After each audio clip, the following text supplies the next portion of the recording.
Magandang buhay everyone! Ayan po ang ating mini vlog for today's video, cooking beef bulalo. Tara, samahan niyo ko. Magluto tayo ng beef bulalo.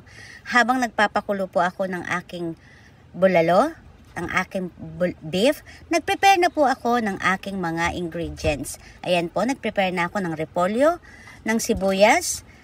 Pinipare ko na po siya habang ako'y nagpapalambot ng aking baka. Ayan po, na meron din akong pechay at meron din akong sibuyas na ilalagay sa ating bulalo. Naghiwa na rin ako ng aking mais at patatas. Ayan na po ang aking, actually tinapon ko na po yung unang kulo niyan. Pangalawang kulo na po yan. Every time na magluluto po ako ng beef or chicken or meat, baboy, unang kulo po talaga tinatapon ko para po iwas tayo sa maraming kolesterol at saka yung sinasabi nilang lansa. Ayan po, pangalawang kulo na po siya. Ayan na po, naglagay na po ako ng sibuyas dyan. Pinakulo ko na po siya. Ayan. At ilalagay na po natin ang ating mais habang nasa kalagitnaan po siya ng kuluan blues. Para po lumasa po yung sabaw, yung tamis ng mais sa ating bulalo soup. Ayan po, inilagay ko na po ang ating mais.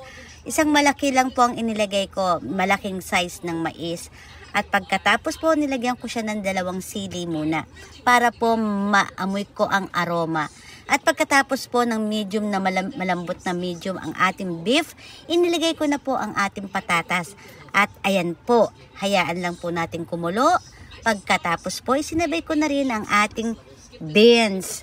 Pampadagdag po yan ng sarap. Konti lang po ang nilagay ko kasi po yung mga anak ko hindi naman po kumakain ng beef, ng beans. At isinunod ko na po, pagkatapos kumulo, isinunod ko na po ang ating repolyo.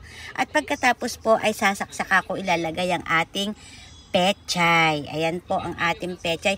Alam niyo po bang 1 oras at kalahati ko pinakuluan yan sa medium na fire. Kasi po, meron po kaming pressure cooker pero ayoko pong gamitin. Mas gusto ko po yung dahan-dahan ng pagkulo. Ayan po, luto na ang ating bulalo.